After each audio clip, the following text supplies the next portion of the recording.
Good. Yes. Good. Awesome. It's good to see all of you guys. I haven't seen some of you in a while.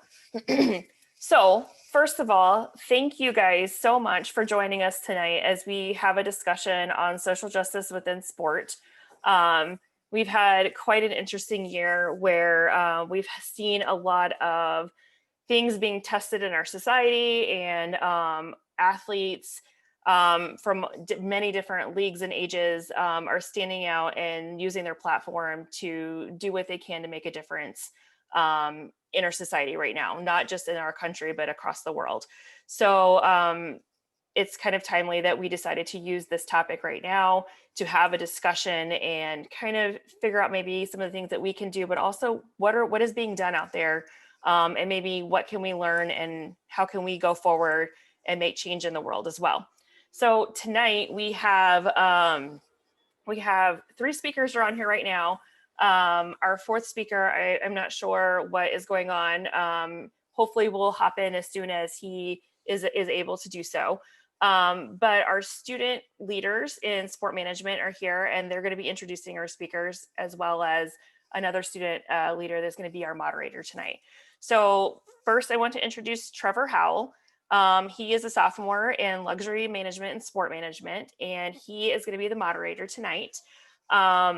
Next, I'm going to introduce Skylar Jessup. He is our SMA president. He's a junior sport management major.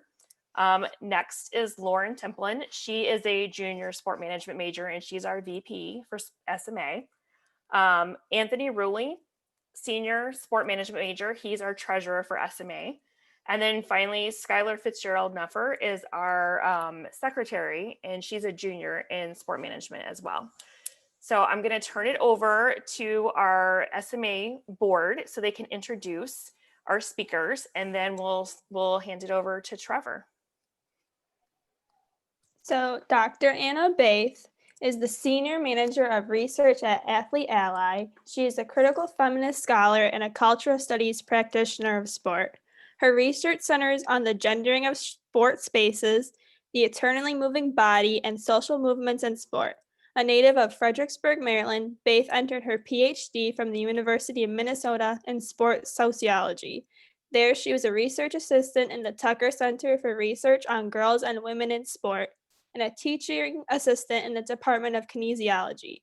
Beyond her scholarly pursuits, Baith is a perennial coach and advocate for cultural awareness in sport spaces. Holding an MS in exercise and sport studies from the Smith College, Baith has been an assistant lacrosse coach at Hamline University, head field hockey coach at Oberlin College and Conservatory, and an assistant field hockey / lacrosse coach at Mount Holyoke College.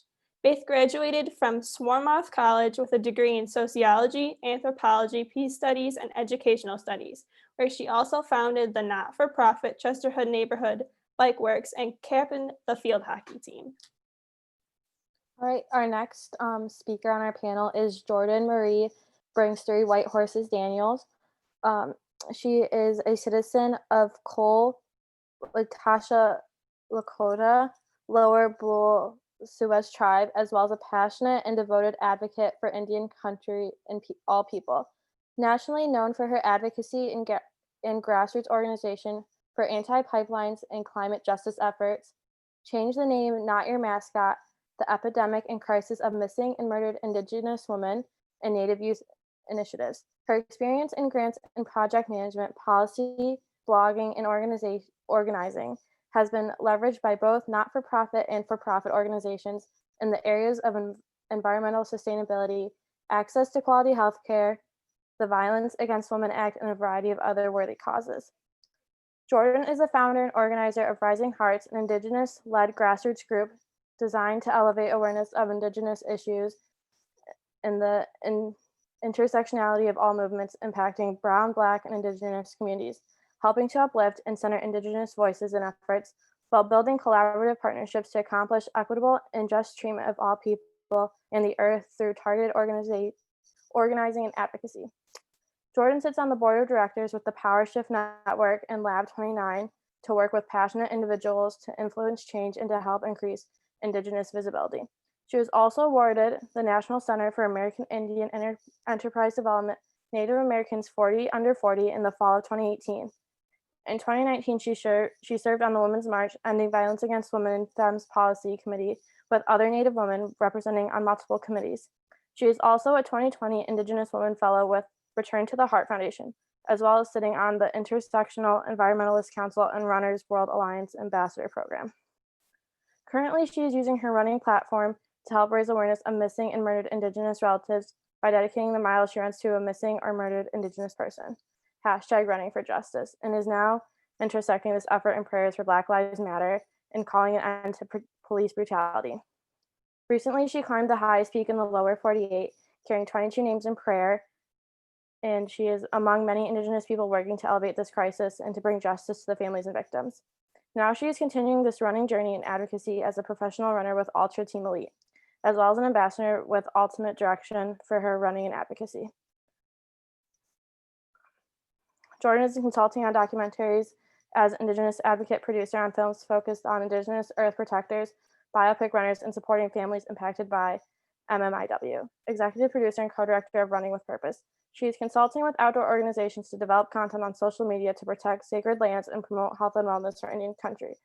Jordan is an outreach and project manager with UCLA, supporting researchers with their project proposals and with the new pivot to the COVID-19 related studies and clinical trials, and continuing to organize in the community she lives on, homelands to the Tovegner people as well, also known as Los Angeles, California. And then next is Dr. Alicia Johnson, who has served as director of the Women's Center since July 2016. She serves as a campus representative of the Oshkosh branch of the American Association of University Women and the institutional representative for the Wisconsin Women in Higher Education Leadership. Some of her leadership and campus service commitments include co-leading the Culture of Respect Collective Campus Leadership Team, co-chairing the Gender Equity Council, serving as a team fellow for soccer, an equity coordinator, and a SAFE trainer, and serving as a member on the Women's and Gender Studies Steering Committee, Workplace Diversity, Equity, and Inclusion Advisory Council, Title IX Committee, Inclusive Excellence Council, Intercollegiate Athletics Committee, and the Academic Support of Inclusive Excellence Advisory Group. Since her arrival on campus, Dr. Johnson, in collaboration with campus partners, has secured approximately $325,000 in internal and external funding from the UW-Oshkosh Green Fund, American Association of University Women, and the Department of Justice offices on violence against women.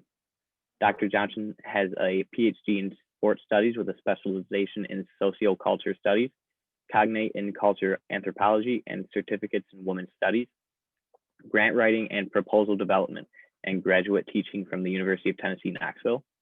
In her personal time, Dr. Johnson serves as on the executive board for FIT Oshkosh, is the membership vice president of the Oshkosh branch of the American Association of University Women, is a member of the food justice team for the Oshkosh Food Co-op, and is the caretaker of an adorable Chiweenie named Miki.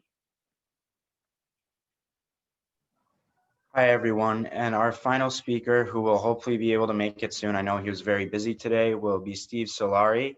He was a Texas A&M Wrecking Crew linebacker and #1 defense in the nation in 1991, as well as being a team captain and bonfire speaker in 1993. He was a former professional athlete and played in the NFL, CFL, and AFL football leagues. He is currently the president and CEO of Solari Holdings, as well as being a motivational speaker and investor in people.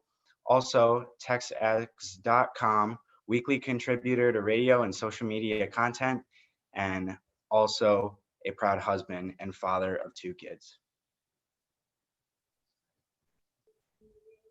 Trevor, feel free to take it away. Pass it on to you. For sure. So I'm going to start us off with a few pre-made questions. If anyone does have any questions throughout today, please feel free to shoot us any questions in the chat box. I'll make sure we bring it up. We're going to have a Q&A after we kind of go through our pre-made questions here. Any questions you add to the chat box, I'll make sure they get asked later. But to get us started today, all these questions are kind of going to be for everybody. So I'm asking the whole group. So anyone and everyone is more than welcome to answer. But to start us off, what does it mean for each of you to fight for social justice?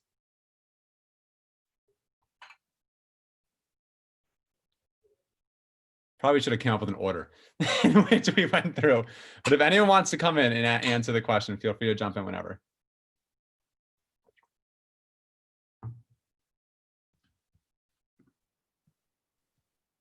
I can go. This is Jordan.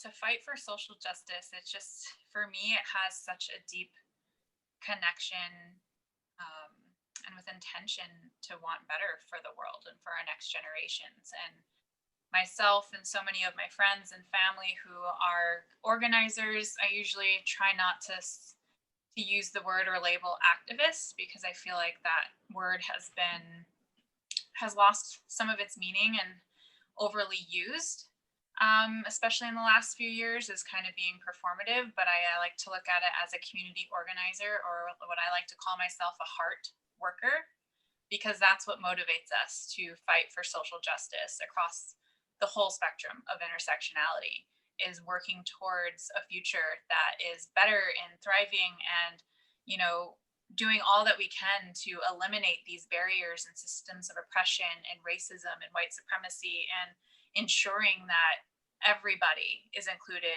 in that future, and everyone is on the same playing field, everyone is being heard. And so fighting for social justice for me is just all about the people, centered on my cousins, on my mother, on my family, on our communities here, and fighting just for a better world and a better future.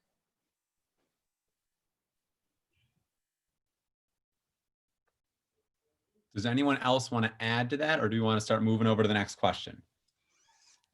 Yeah, I can respond to that question.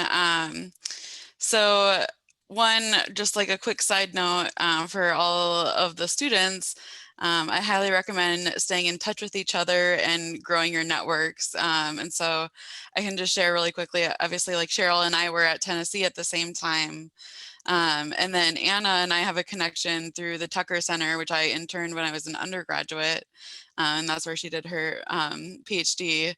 And then also through Tennessee, I was connected to Nat Welch, and we just did a program with her on campus, and we're going to do another program and actually invite Jordan Marie into it, which hasn't happened yet, but Jordan will be connected soon. So that's kind of just like my little reminder for you all to keep your network strong and active. And I think that's also part of the organizing work that Jordan was talking about, was just building those relationships and being able to call upon allies when you are out advocating for issues that are important to you. For me, I think fighting for social justice is a lifelong journey. It's not something that is, you know, an identity that I have only held for a year. It's something that is very much like part of me and my sense of self. And I think to fight for justice, it means that first we need to be accountable for the wrongs and the harms that have been inflicted upon marginalized groups, specifically speaking here in the US, to work to rectify those, at least through like acknowledgement, through reparations, whatever that looks like, whatever the community defines as justice for them. And then to prevent future harm, violence, and inequities on the basis of any social identity category. And for me, because I do hold a lot of privilege in the conversation around social justice, for me, it's about amplifying the voices of marginalized groups, and especially if I'm advocating for, let's say, queer rights, making sure that I'm centering and passing the mic to folks who identify as queer or trans, and really working to center those voices and pass the mic as much as I can. Awesome. And I know Mike or Steve actually was just able to make it in right now. So Steve, I'm going to ask the question one more time, just in case you did miss it. But I was asking everyone what it means for each person in fighting for social justice. So feel free to chip in if you want. Awesome. And I'm so glad you're able to make it today. I was really looking forward to hear a little bit of your perspective. Big NFL fans. I got very excited when I saw your name on this list. But also, Jordan, I love your background. Alicia, I love the mic because I love actually having like that crisp sound. I have nothing, so I apologize if my audio is horrible. But if anyone else wants to add to that question, please feel free to shoot. And I'm looking forward to some more answers. I will. Hey, thank you guys. I apologize for joining late. I was Actually, I'm in the process of driving back from College Station, so I just pulled over on the side so I can join. But to follow what everybody, to piggyback on what everyone said, it's very important to include everyone in everything in order for us as a society to be great, to actually be great, and to give everybody their fair share, at least their fair shot, not necessarily give anything, but give everybody a fair shot in order to obtain whatever it is they're trying to obtain in this lifetime. And it bothers me. And I had this discussion. I did a deal for Tex Ags after George Floyd passed. And it bothers me that, I have to have the same conversation with my 15-year-old son that my dad had to have with me in the 80s when I was 15, that God knows his dad had to have with him when he was, growing up in the 40s, 50s, and 60s. It's the same conversation and nothing has changed. So this is it's a real big deal to me for us, diversity and inclusiveness for everyone, no matter your background or, what you look like or your color of skin, just everything. It's everything. And I just do not understand how some people just do not get that, and from this election, you can see maybe half the country, do not grasp those concepts. So again, I might've went out base a little bit there, but thank you guys for letting me join, and I'll be quiet for now. So if anyone else wants to add in, feel free to add in. But if not, I'm going to move on to the next question. Good? Anyone else want to add something? All right, I'll keep us moving. So next question is, how does sport make fighting for social justice easier or, well, harder? I would like to add and comment and answer this question. I'm Rauda Hamadne. I'm a new student in Niagara University. I come from Jordan, Middle East. I grew up in a country with, let's say, very safe between these all news you hear about, and coming from a big background as a Palestinian and lives in Jordan, born in Jordan. So for me, sports, especially for ladies and for hijabi ladies, it's something very big deal and very important. What social justice mean to me, especially with the sports, having equity and fairness opportunities for all to practice, and having equal opportunities to across in different fields or in different aspects. So in the sports, especially in terms of sports, for ladies and for Middle East, let's say, and even around the world, I travel around the world and I saw many ladies, they have the same challenges, especially in sports. It's not about only ladies, it's not about only women in this world, but about the fairness and equity for everyone to have equal opportunities to participate wherever, whatever your background, your economic situation, your social background, your color, your anything. So this is what I'm thinking about social justice and sports.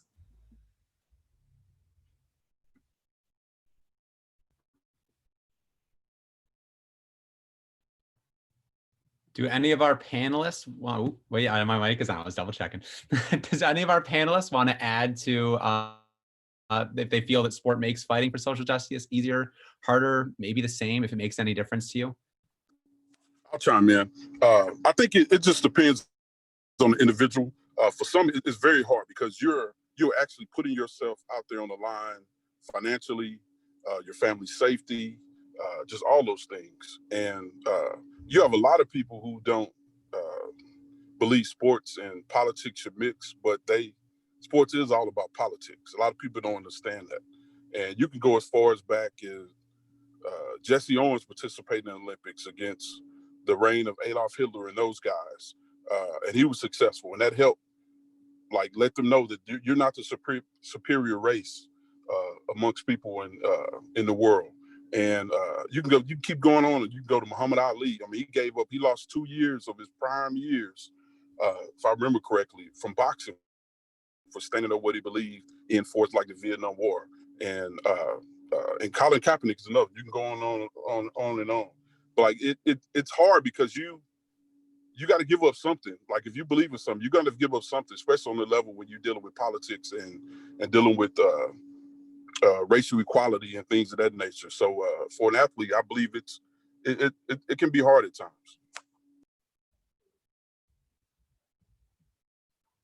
Do any of our other panelists have anything else to add? Sure, I can jump in. Perfect. Also, thank you all for being here tonight. I don't know about you all, Zoom fatigue is real and seems to be affecting me even more now that it's getting colder out. But I think as I was thinking about this question, you know, my gut reaction is sport sometimes makes social justice a lot harder. And I think that's because there are a few reasons for that. First of all, there's this old adage that sport is a microcosm of society, right? So what you see in sport is what you're going to see broadly in the United States. Now, I think that is sort of true and sort of not, because I would actually argue that I think sport is more conservative than other aspects of US society. And I think there are a few really clear examples of that. So I'm a researcher. I love statistics. I'll just rattle a few off here. First of all, when we look at sports media, we know that only 2% of that media coverage is of women. So that means 98% of all sports media covers men. That is not what we see in media broadly. We also know when it comes to queer and LGBTQ youth, 86% are not out to their coaches. This is these are both very terrifying statistics in my mind, because I think that they say, okay, well, we need to center and normalize men, straight men, and as somebody mentioned earlier, I think whiteness often. So in those ways, I think sport can be a really tough space to navigate, but I also think I love sports, and pretty much everybody in my life loves sports. And I do think sports can be the great equalizer in a lot of different capacities. I think, first of all, people like to talk about sports. There's a reason that it's, you know, politics, weather, and sports on the news. But I also think it's that deep love of sport. And for me, it's actually like being out and playing and getting to run and do whatever that I think can really bring people together in a really compelling way. And I would also say that because so many people pay attention to sports, and Trevor, I can just point to you because I can see all of your baseball and footballs in the background, right? Because people pay attention to sport, I think sport can be a really great platform for really affecting change, or if not affecting change, at least having conversations.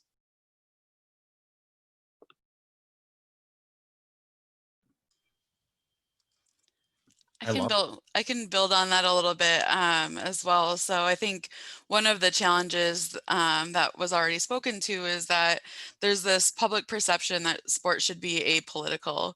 So in the discussion and the debate around when athletes were kneeling during the national anthem, you know, the question was, why are they kneeling? Not why are we playing the national anthem before a sports game, right? Like if it's supposedly apolitical, why are we doing something to kind of reify nationalism before the start of a game, right? And so kind of thinking back and pulling at those threads and that logic, I think is really important. I think sport can also be a challenging space to advocate for social justice, because throughout history, it's also been used in ways that is harmful, or in ways that are culturally appropriative. So, you know, thinking of in my dissertation research, I studied women's sport in Uganda, which is a country in East Africa. And when I was learning about the history of sport in that space, the British colonizers actually used sport as a way to increase adherence to colonial rule, right? And we've seen some of that same or similar appropriation here in the US. Lacrosse now is majority white, upper middle class men or folks, but it was appropriated from Native and Indigenous cultures.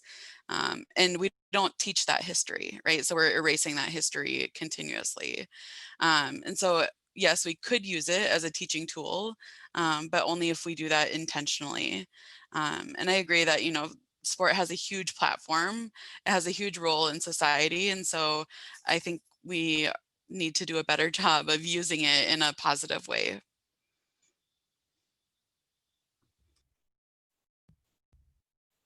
So if no one else has anything to add, I'll move on to the next question. So what is the biggest thing that you all wish you would realize in the fight for social justice? So what do you want people to see in this whole fight? Because there's so much going on right now in the world. And what is it that you wish everyone could kind of look into and more see?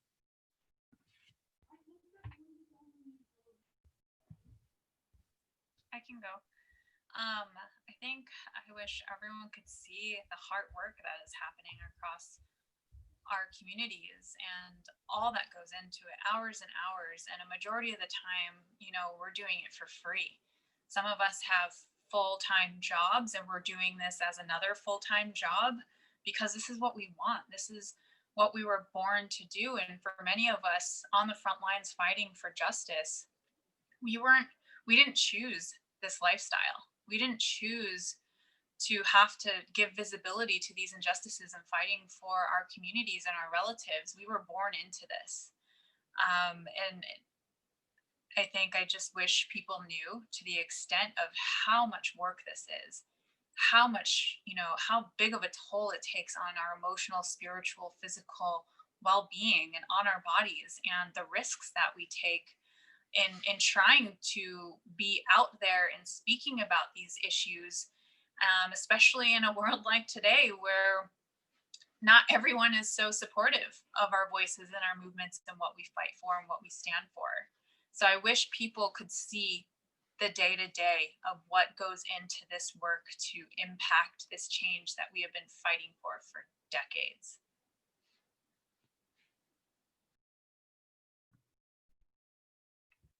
Anyone else have anything to add? I think I can piggyback off of that a little bit. So I'm white. And I think one thing that I really wish people would realize, and it sounds a little trite, but I think I wish I had a better sense of what it's like to walk a mile in somebody else's shoes. So I should also note, I live in Minneapolis. I live a half of a mile from where George Floyd was murdered earlier this summer. And I wish prior to that happening, I knew more of what it was like to be Black in Minneapolis than what I realized. And I think that when you think about social justice, sometimes we think like, oh, it has to be this grand gesture. Like you have to be out protesting and getting arrested or whatever it might be. But I think the bottom line is putting yourself in somebody else's shoes can really offer you a stronger sense of what social justice can be and what it should be. Yeah, there's definitely a big spectrum of what you can do and how you can show up. You have the people locking themselves to machinery to fight a pipeline. You have people willing to risk getting arrested and to, escalate the situation, not necessarily do it in a violent way, but to bring attention to these issues. But there are so many other ways to show up in these spaces, to these communities as an ally and being a good relative of, supporting the work, supporting the voices, amplifying the voices. If you have connections and resources and privilege that we don't get, share it. Help amplify the voices and support, bring in money and support their work, because we're tirelessly trying to run multiple campaigns, doing all that we can to bring in money to support the programming that we do, or either it's coming out of our pockets, or always having to rely on GoFundMe's to help support the work. And I think for us to fight for justice and like continuing this movement, this intersectional transformational movement, we need to make sure that the support is consistent, that it is there every day, that it shouldn't be performative and only happening when someone is murdered right in front of our eyes and on our screens. We're fighting every single day. That support for our communities and the work that we do should be happening every single day, not just kind of like a bandwagon type thing where people show up, come to our communities, try to help, and then 6 months later to a year later, where are they? Especially a perfect example is Standing Rock. You know, thousands of people came to Standing Rock and showed up and donated, and the fight's still happening. We just had a recent judgment made with the courts just a few weeks ago. You know, this fight is still continuing. And at the same time, where is everybody that was there? And so it's about building this movement and calling in people, not calling out. I don't believe in call out culture, but I believe in inviting people into these spaces to learn from us, to be allies and friends. But yeah, it's a lot of work, but trying to build the community, our communities, and intersect them and interweave them so that the support is always there every single day. Yeah, and I would love to amplify what Jordan, Marie, and Anna both said. I think also I often go to the quote from Maya Angelou that you could do the best you can until you know better. Then when you know better, do better.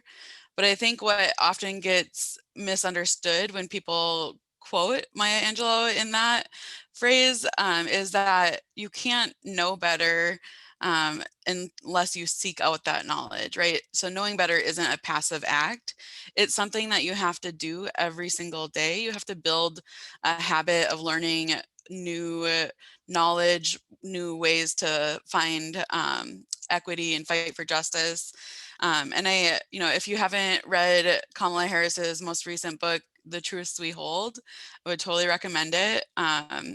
Our new vice president, I'm very excited.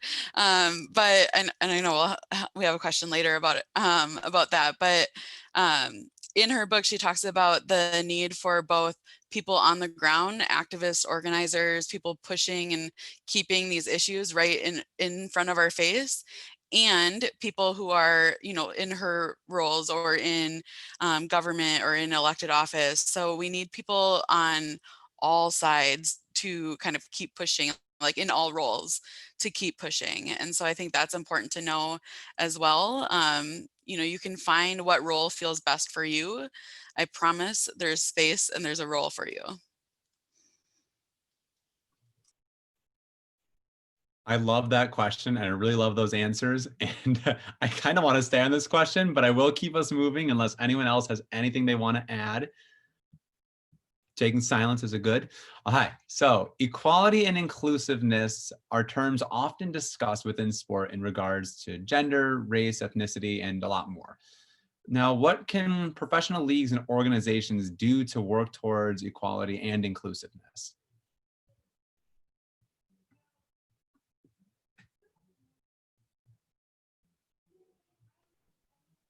They need to involve us in the process. They need to include our voices and our lived experience in that. A lot of the consulting work I do is in diversity, equity, and inclusion, and now recently an ambassador at the Runner's World Alliance, because Runner's World has been very white focused and really uplifting non-BIPOC athletes and incredible people. And recently too, me and the 4 other Runner's World Alliance ambassadors, all women of color, and coming from different communities, were recently on this month's Runner's World cover, which, in the last few months has been a big push for diversity on those platforms and to talk about runner safety so that we don't have another, tragic life taken like Ahmaud Arbery, who is out trying to enjoy a run.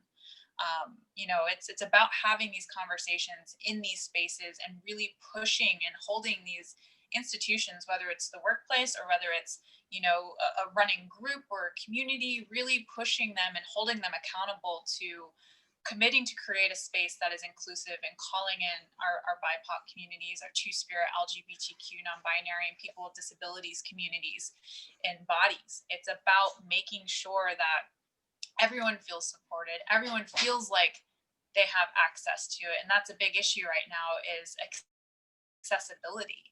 Is sometimes these spaces are not always accessible and they're not always inviting. So it's bringing these conversations and issues to these institutions and groups and asking them the simple questions of, what are you going to do to commit to being an ally and being, you know, an organization or entity that is going to support the visibility in eliminating these barriers that are within the constructs of that institution, as well as the much bigger picture, the constructs that have been built and relied upon in this country, of making sure that we are included and that there is no gaslighting, no lateral oppression and lateral violence, that, you know, we have every opportunity for every voice to be heard and seen and supported.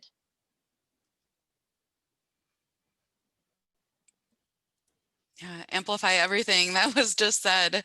I think it's so important. And so what I had written down really relates to what was just said, but I think one starting point, and to connect to Anna's love for statistics, is you can assess the structural diversity or the representation in the organizations, in the athletes that are participating, in the coaches, and then ask who is missing from your table, who is missing from the data. And, you know, if one thing that I teach my students is to not only ask, I teach in women's and gender studies. So not only asking where are the women, but asking which women, right? So if you do an analysis and you find out that your sport organization is led all by men, instead of just inviting like women or saying women, which too often means white women, make sure that you are intentionally bringing in intersectional perspectives, and not just letting it be one group speaking for the entire population. And connecting to what Jordan Marie said, is meaningfully engage in dialogue about the experiences of the marginalized groups, those who have been left out of your organization or your sport, and actually do something with the data, right? Oftentimes, you know, people get polled or surveyed for their experiences. They open their wound of the harms that they've experienced, and then nothing is done with that data. And then that harm and that violence just keeps going, right? And there's nothing. So it's just like another form of harm by collecting that data. So make sure that you are meaningfully collecting data, and then that you are continuously assessing and correcting the spaces so that they are inclusive, and so that everyone knows that they belong. Not only that they feel that they belong, but they know 100% that they can belong in that organization, that team, that sport, as their authentic selves. They don't have to hide any part of them, and that they're safe in doing so.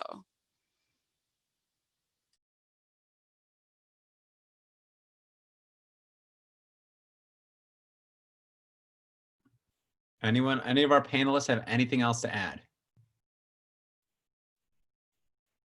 Well, hi, I'll get us moving towards the next question then. Hi, so can you tell us about your experiences as you fight for change? And has there been a time in your experience that you feel you broke new ground towards justice in sport?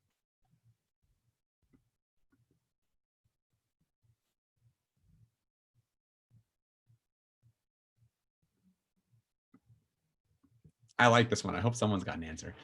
This one I'm excited to hear. I can start. This is an educator perspective, but I think every time I can get somebody to think a little bit more critically about sport is a win, because the conversations that I have are often about social justice, through the lens of sport. So sport can be the common connector, and then I can get them to think more broadly about different aspects and to transfer that lesson, not only in sport, but outside of sport. I'm teaching a first semester seminar for honor students on gender and sport. And one of the students who, you know, had been a lifelong athlete and fan was like, wow, I never knew sport could be so deep, right? And so like thinking about just broadening people's understandings, making those connections. I think that for me, it might seem like a small win, but to me, that's a big win.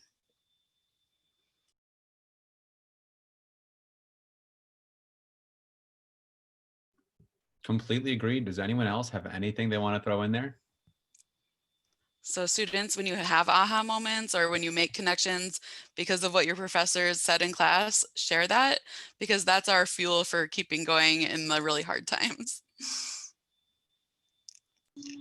Hey, I have a story to share.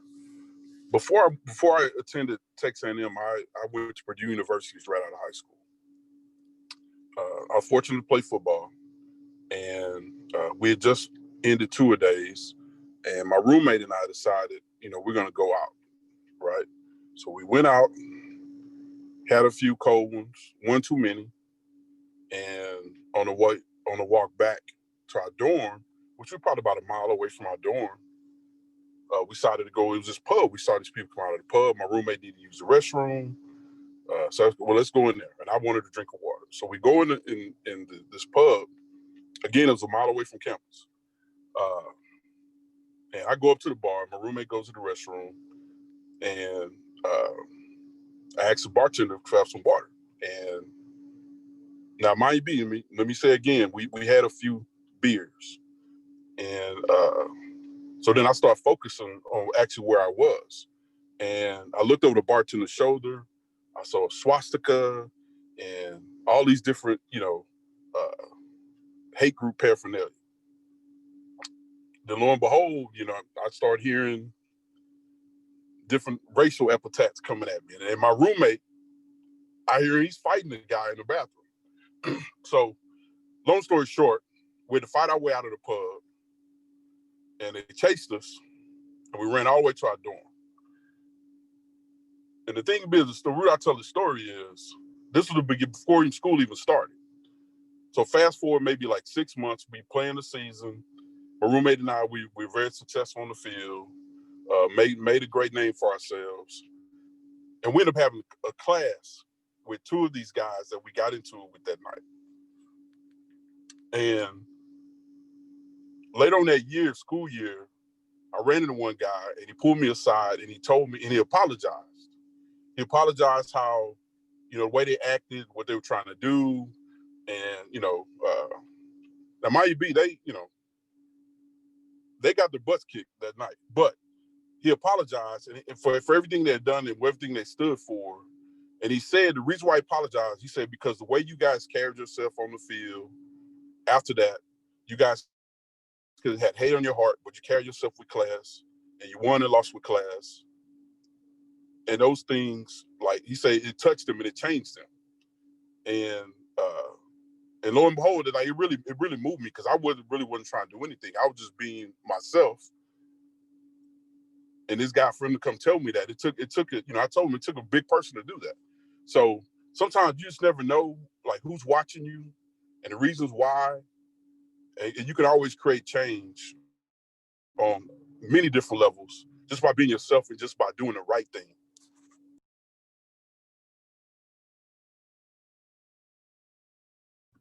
Thank you for that, Steve. That was really good. Anyone else have anything they want to add?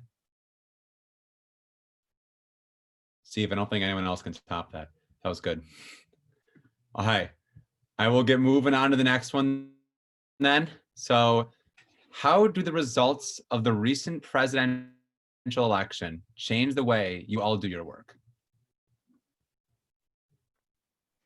It doesn't.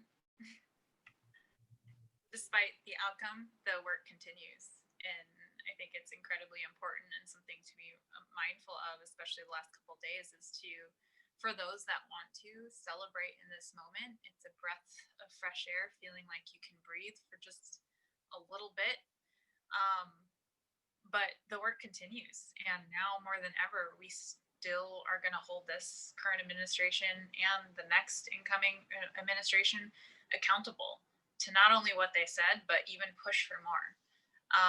Because I believe the communities, the people know what we want. We know what's best. We know what's at stake. We know what is happening. And so it's our job, you know, to inform the next administration and for them to hopefully listen to us, to hear our lived experiences and the trauma, and really holding them accountable to ensuring that that change, what we're fighting for every single day, what we do every day, is going to be heard and is going to be implemented. And when policies are being drafted, I really hope that we have more advocates, more voices, more families part of that legislation that are included in those conversations. And so for me, nothing's changed because this has been every day, and the work continues. We keep pushing, we keep fighting, we keep escalating, we keep being voices, we keep being community organizers, we keep running, we keep playing, we keep doing whatever it is that we do that helps intersect our passion of advocacy with our passion of sport or movement or whatever that is.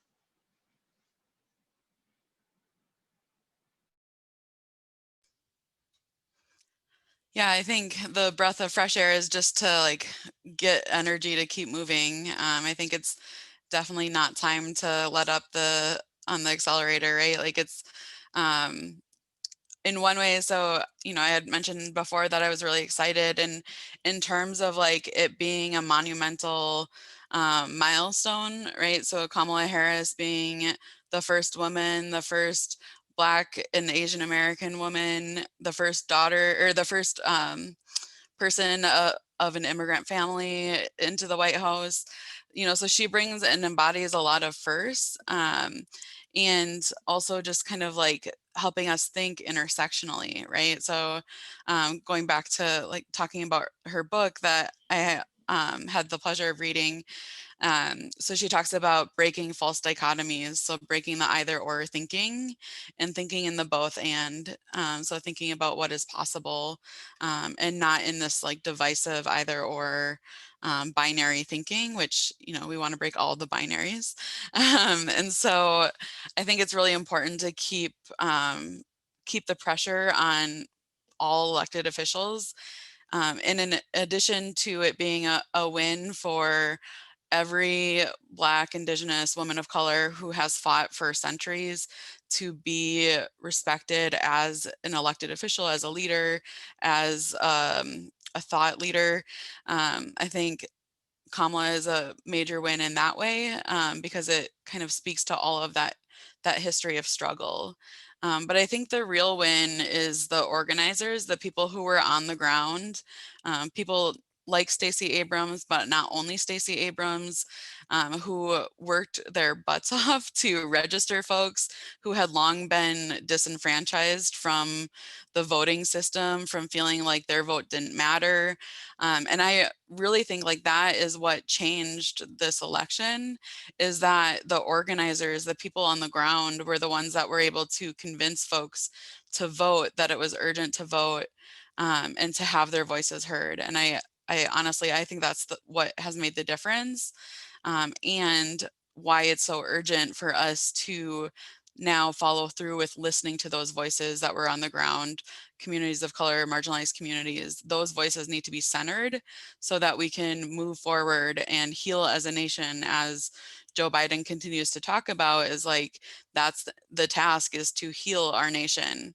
But if we do that, we have to first recognize the harms.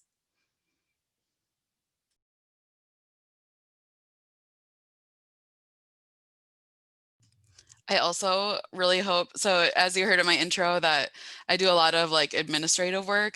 I'm more of in an administrative role.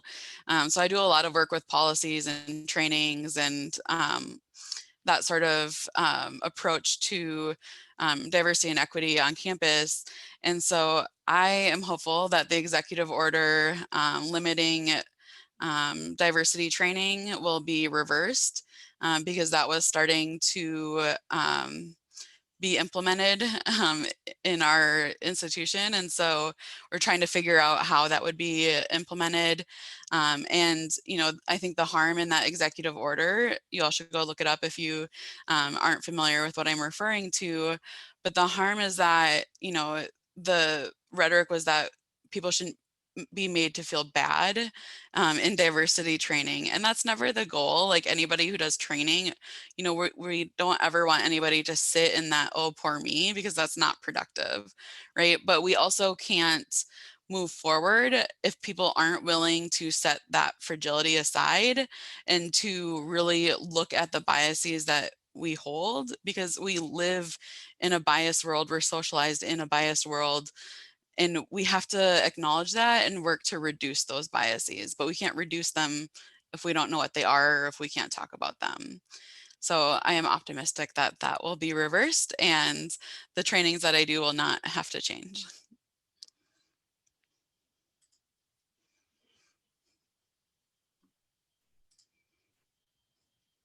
Anyone else have anything to add? Okay. I'm going to turn us over now to a live Q&A. So if anyone does have any questions at all, feel free to turn off your mic. Feel free to ask out loud. Feel free to shoot in the text box. I can ask it right here. I do have one more preloaded question if no one has anything, but we really want to hear from you guys. What are your questions? What's on your minds? And if there's anything any of our panelists want to add to anything they've mentioned earlier, please feel free to do so now. But yeah, I'll open it up for some questions if anyone has anything.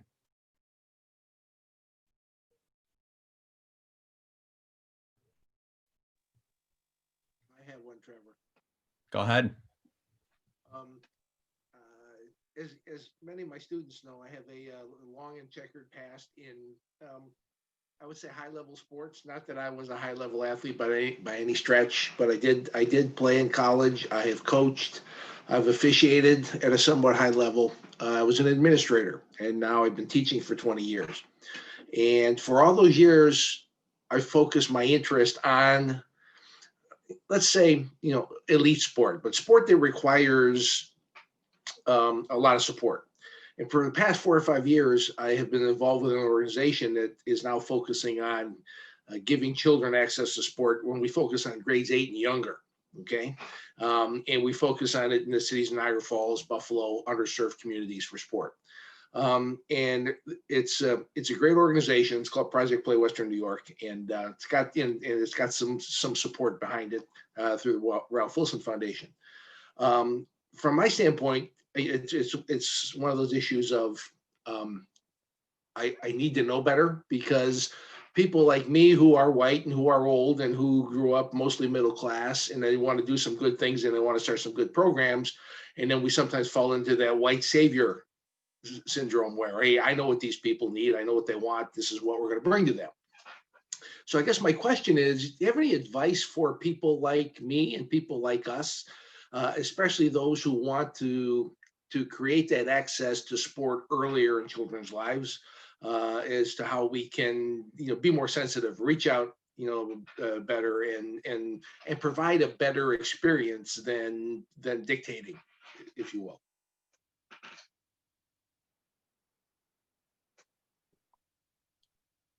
I would say the first, so I'm a coach as well, a college coach and a youth coach. And I would say the biggest thing that I've learned in my coaching is to ask. You got to ask the kids or ask whoever's participating in sport, because maybe it's just my kids, but I don't think so. They will tell you straight up what they think, what they need, what they want to see changed. And I think, you were talking about sort of these generational differences in understanding leadership. And I think often when we think about coaches or even elite sport, we think of a top-down model.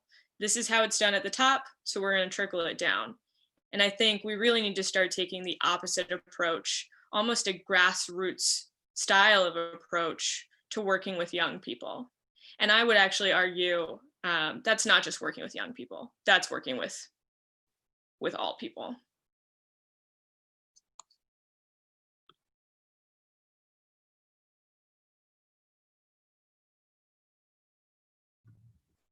Any of our panelists have anything to add? Because I have the same question. I like that question a lot. So if anyone has anything to add, please feel free to cut in. We lost Alicia for a second, but she's coming back in. So Okay. she might want to hop on to that question as well. Yeah, for Trevor, sure. just let me follow up real quick, because in our project play organization, we have what are called 8 plays, and one of them is ask kids what they want. And so and try to put all that together. Then we have the various subcommittees and so forth. But just to piggyback on what I was saying, it became an aha moment for me as one of a couple questions before, because as somebody who always thought about, hey, let's have travel teams and let's have more equipment and let's get rides to games. And there's just a huge population of children out there that have no access to those types of things. So what we focus on a lot is, hey, let's have a open area of free space and put a ball bin out there and let them play, or just let them decide what they want to do. But it's been a challenge in a lot of respects, and it has been brought to our attention more between COVID and the social justice issues that have manifested themselves in the last 4 or 5 months, that we talk about access to education, access to housing, but we don't talk about access to sport, and access to recreation, access to play for a lot of our populations.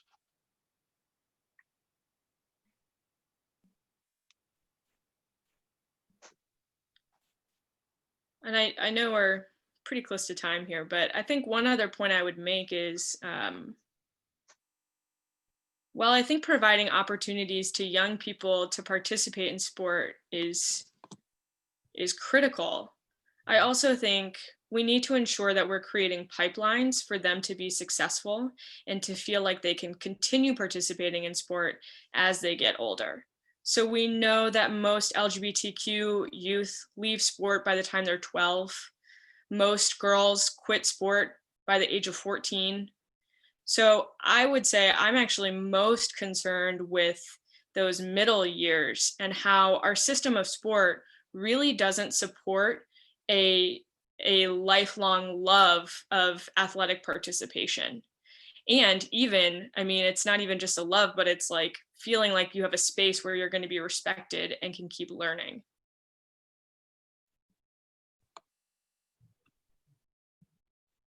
Now, I know I'm the moderator. I shouldn't be the one asking questions, but that brings me to a new question, because I was someone who's very into sports. Sports has always been a big part of what I do. I was planning on possibly doing it in college, but 3 concussions changed my mind on that one. But I know that there was points in which certain sports I just wasn't feeling the love for anymore. What is there a way that we can, and this is for everybody, of all groups, how do we push towards more of a inclusive style of, let's keep playing sports, let's make that something everyone can be a part of, it something everyone can enjoy? Because I know those middle years is where a lot of my friends stopped playing, a lot of people I knew would stop playing for many different reasons. But how, if anyone would know, what is a way that we really push that continuation of sport and keeping that as a part of your life and a part of your social outgrowing?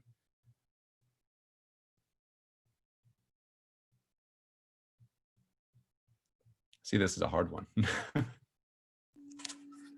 Trevor, that's a good question.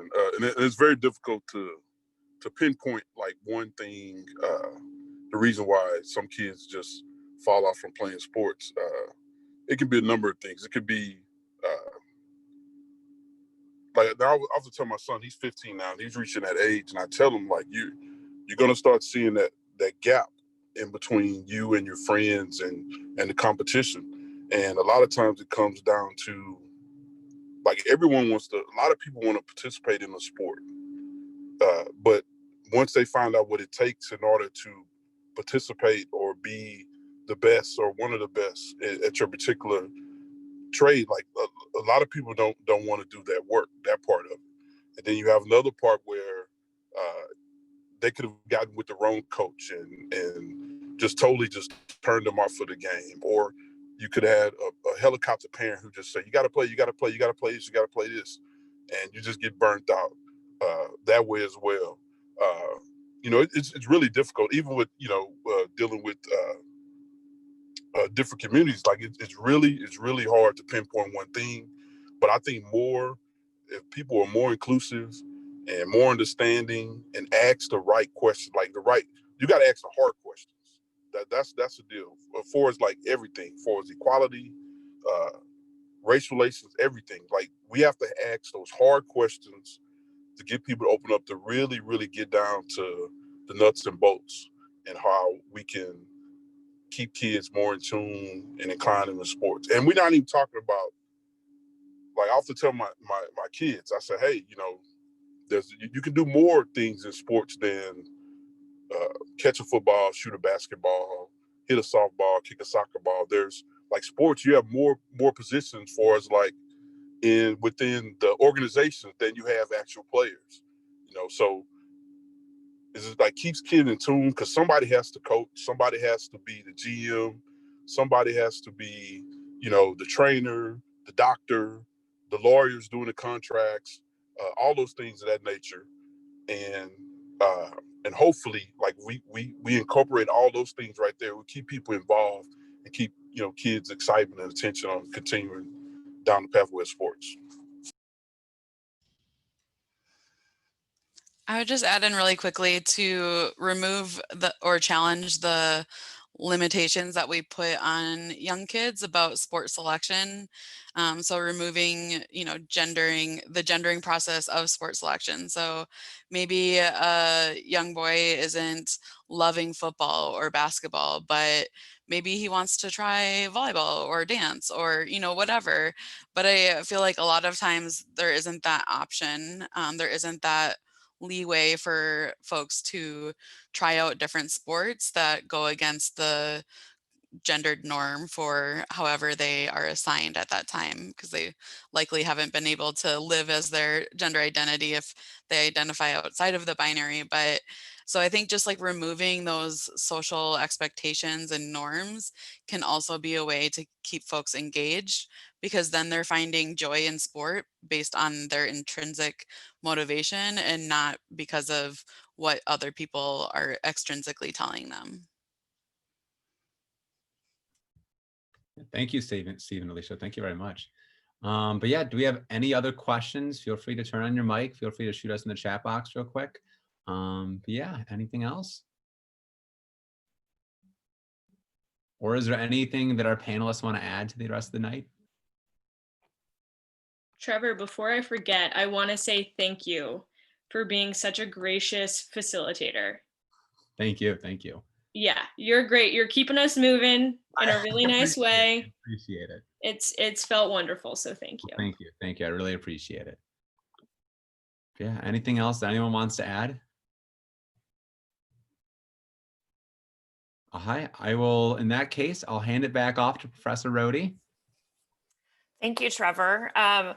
First of all, I just want to thank all of our panelists tonight for being here and for sharing your experiences and sharing your insights with us.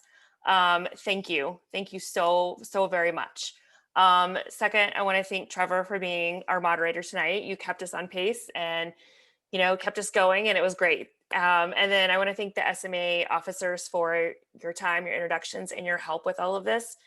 And finally, everyone else that has joined us tonight, I hope you walk away tonight with some new insights, some new goals, and hopefully a new perspective on things that you can put forward, and we can all go out and make some sort of change in the world. So thank you all, and have a wonderful evening.